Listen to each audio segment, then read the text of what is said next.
बात करते हैं कोविड को लेकर, क्योंकि ये खबर भी बतानी आपको बहुत जरूरी है। हर एक खबर से रूबरू हम आपको करवाते हैं, क्योंकि कोविड को लेकर आप सावधान रहिए। कोरोना काल हमारे बीच से गया नहीं है और जानकारी आपको इस वक्त की बड़ी दे देते हैं कि चौथी लहर की आने की संभावना है और ये कहा जाता है कि जून तक कोरोना की चौथी लहर आ सकती है। फिलहाल आ सकती है ये कहा जा रहा है, आएगी ये नहीं कहा जा रहा है। फिलहाल आपको जानकारी बड़ी दे रहे हैं, क्योंकि विश्व स्वास्थ्य संगठन ने भी इसको लेकर आगाह किया है और देश में कोरोना की चौथी लहर आ सकती है। फिलहाल खबर बड़ी इस वक्त की हम आपको बताने की कोशिश करें कि आप बिल्कुल भी लापरवाही ना बरतें और साथ ही साथ आपको ध्यान रखना होगा अपने परिवार का। अगर आपने वैक्सीन नहीं लगवाई है तो आप जरूर जाकर वैक्सीन लगवाइए। हालांकि वैक्सीन कोई इलाज नहीं, लेकिन हाँ आपको सुरक्षित जरूर रखेगी और अब 12 से 14 साल तक के बच्चों को भी वैक्सीन लग रही है। फिलहाल खबर बड़ी और आपको बताने की कोशिश करें, इसको आप ध्यान से समझिए, क्योंकि कोरोना काल इस वक्त गया नहीं है और कोरोना में कितनी जिंदगियां चली गई हैं वो हम आपको समय समय पर दिखाते रहे हैं खबरें।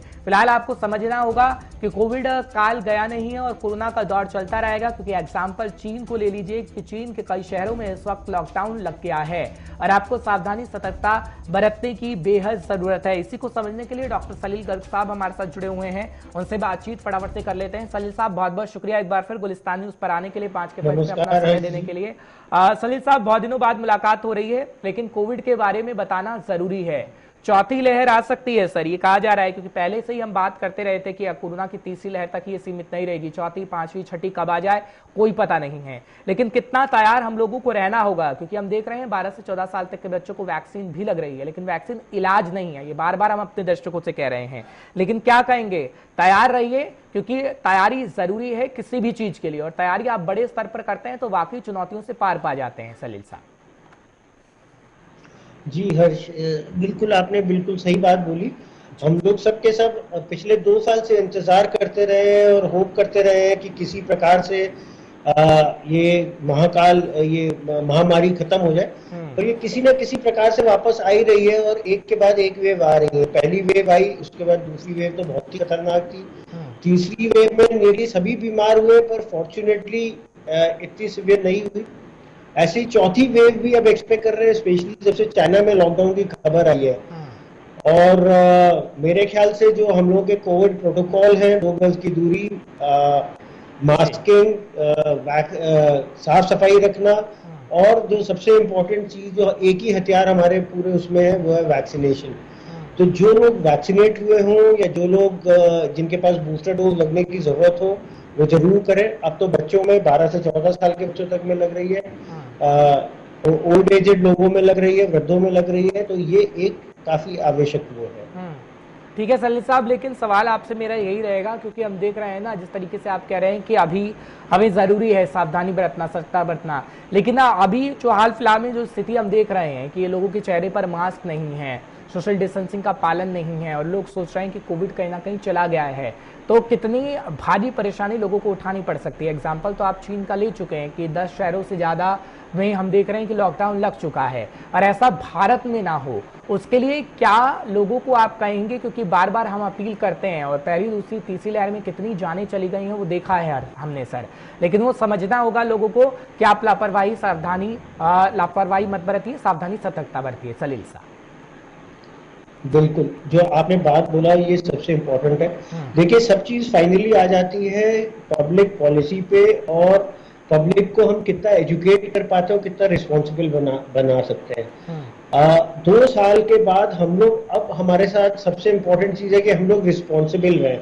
अगर हम रिस्पॉन्सिबल बिहेवियर करेंगे तो 99% हमारी प्रॉब्लम सॉल्व हो जाएंगी। सबको ये चीज याद रखना है कि जो इकोनॉमिक लॉस हुआ है हम लोगों का, जो जान का लॉस हुआ है, जो बीमार होके उसमें रहे हैं हॉस्पिटल्स में, और आज तक हम देखते हैं रोजी नियति की कहीं ना कहीं हार्ट के ऊपर इफेक्ट हुआ है, लंग्स के ऊपर इफेक्ट हुआ है। इन सब चीजों से बचने के लिए सबसे इम्पोर्टेंट चीज यही है, एहतियात रखना और रिस्पॉन्सिबल होना।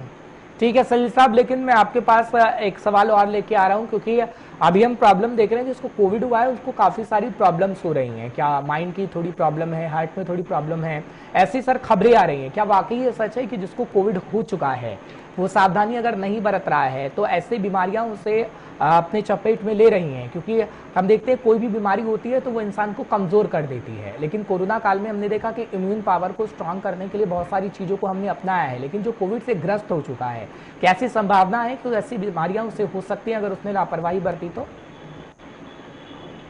देखिए, कोविड के वक्त जो लोग इफेक्ट हुए, 1 से 3% लोग काफी सिवियरली इफेक्ट हुए, और इन सब में हम लोग ये सब परेशानियां देख रहे हैं। एक तो increase in the number of heart attacks हुआ, जिसने हार्ट के ऊपर इफेक्ट किया तो उनको मायोकार्डाइटिस हुआ। तो ये एक बहुत इंपॉर्टेंट चीज थी जो हार्ट की तरफ से थी। सिमिलरली लंग्स लोगों के डिस्ट्रॉय हो गए जी। तो आज भी बहुत सारे ऐसे लोग हैं जो कि पूरी तरह रिहेबिलिटेट नहीं हो पाए हैं, जिनके लंग्स की कैपेसिटी पूरी तरह से नहीं ठीक हो पाई है।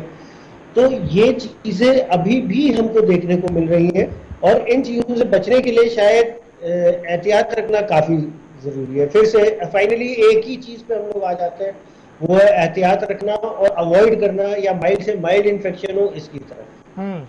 सलील साहब, लेकिन अब कितना जरूरी हो गया है, क्योंकि वैक्सीनेशन पर अगर आए तो प्रक्रिया इस वक्त चल रही है। पहले 15 से 18 साल के बच्चे, अब 12 से 14 साल के बच्चे, लेकिन कितना जरूरी है कि 12 साल के नीचे वाले बच्चों को भी वैक्सीन लगे, क्योंकि वैक्सीनेशन की प्रक्रिया चल रही है। जरूरी है। आप ही लोगों ने बताया कि जिसने वैक्सीन नहीं लगवाई कोरोना की तीसरी लहर में उसकी मृत्यु हो गई, और वो आंकड़ा भी कहीं ना कहीं स्वास्थ्य मंत्रालय की तरफ से रखा गया था। इसलिए वैक्सीन बहुत जरूरी है। माँ बाप को लगेगी तो बच्चा सुरक्षित रहेगा, बच्चे को लगेगी तो माँ बाप सुरक्षित रहेंगे। तो 12 से नीचे वालों के लिए ट्रायल तो चल रहा है, लेकिन कितना ध्यान हमें उस पर देना होगा प्रशासन को भी, क्योंकि ढुलमुल रवैया कहीं ना कहीं खतरनाक साबित हो सकता है, और ये बच्चों का मामला है। देखिए, प्रशासन अपनी तरफ से कोशिश कर रहा है, and I am quite sure कि इन अनदर 1 और 2 मंथ्स हम लोग 12 साल से छोटे बच्चों को भी लगाना शुरू कर देंगे। बट ये ग्रेजुअली जा रहा है, क्योंकि the cure can not be worse than the disease. तो पता लगा हमने उनको बचाने के चक्कर में अगर बीमारी करवा दी, तो इससे अच्छा ये है कि हम थोड़ा एहतियात बरत के धीरे धीरे करें। तब तक हम लोगों के पास समय, नियरली 1.25 अरब डोजेस लग चुकी है, नियरली यूनिवर्सल कवरेज हो गया है। तो अब जो है यही टाइम है जब हमें केयरफुल होके और थोड़ा एहतियात बरत के करना है। थोड़ा सा संवेदना रखनी पड़ेगी, थोड़ा सा हमें वो रखना पड़ेगा, डिसिप्लिन।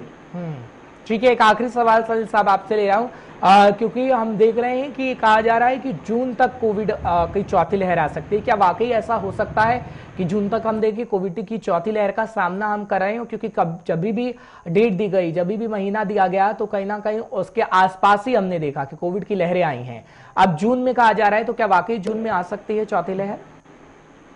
जी बिल्कुल हर्ष जी, मैथमेटिकल कैलकुलेशन से ये और मॉडल्स बनाए गए हैं जिस हिसाब से एक्सपेक्टेड है। सिर्फ ये चीज है कि हम लोग सिवियरिटी पे वो कर सकते हैं कि कितनी सिवियर होगी, बट ये एक्सपेक्टेड है। और जैसे कि ये एपिडेमिक्स होते हैं, वेव्स होती हैं, एब करती हैं, बढ़ती हैं, तो may be in another 1 to 2 months, और जून बहुत दूर नहीं है, सिर्फ 2 महीने ही दूर है। बिल्कुल, अप्रैल और मई बस। चलिए, बहुत बहुत शुक्रिया सलील साहब इन बातों को बताने के लिए। उम्मीद है कि गौर से सुना होगा हमारे दर्शकों ने, फिर आपसे जरूर मुलाकात होगी। लेकिन